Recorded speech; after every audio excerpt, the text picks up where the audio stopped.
B Aleru ఆతుపూర్ మండలం. నా పేరు ఈశ్వరయ్య.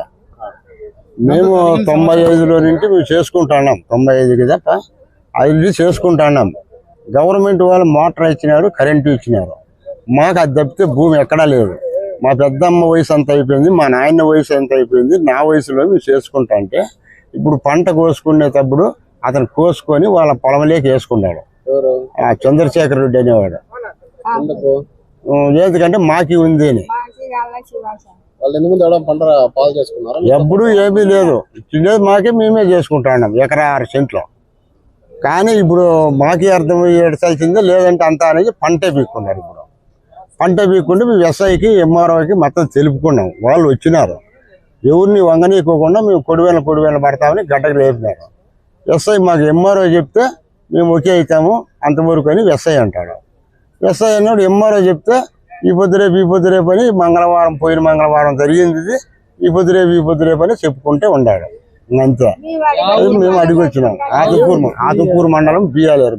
మరి చేతికి దెబ్బలు అంటే ఏంటి? ఇప్పుడు పొద్దున పన్నాం సార్, ఎక్కువైపోయి మా కాళ్ళకి చేతులకి తగిలింది.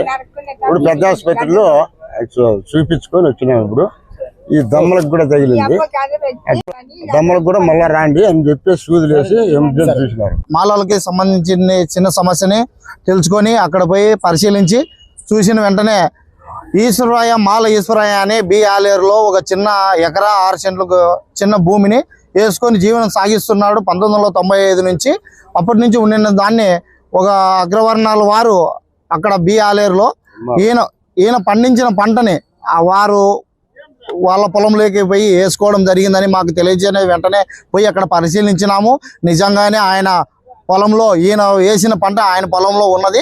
కానీ అక్కడ ఎంఆర్ఓ గారు, ఆత్మకూరు ఎంఆర్ఓ గారికి కూడా ఆ సమస్యని ఇదివరకే తెలియజేసినాము.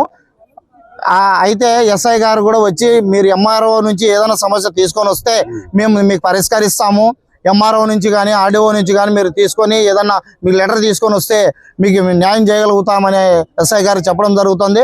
22/9/2025 తారీఖు కూడా ఇదే విషయమై, ఇదే భూమి విషయమై ఆత్మకూరు ఎంఆర్ఓ గారు, ఎస్ఐ గారు సమక్షంలో జరిగి వీళ్ళకి భూమి నాటించడం జరిగింది, పంట నాటించడం జరిగింది. అయితే పంట అనేది 4 నెలలకు వస్తుంది. 4 నెలల తర్వాత అక్కడ ఉన్నటువంటి రెడ్డి గారు వచ్చి ఈరోజు ఈ ఉన్నటువంటి భూమి చేసుకున్నటువంటి ఈశ్వరయ్య పొలాన్ని అన్యాక్రాంతంగా ఆయన పంటను లాక్కోవడం అనేది చాలా బాధాకరమైన విషయము. కానీ అయితే పండితే అది ఓ 3-4 మూట్లు పండుతుంది. కానీ బీదవాడికి 4 మూట్లు వంగపోరంపోకు కూడా దాకు చేసుకొని బతకలేని బతుకు ఈ భారతదేశంలో ఒక బీదవానికి మాత్రమే ఉంది.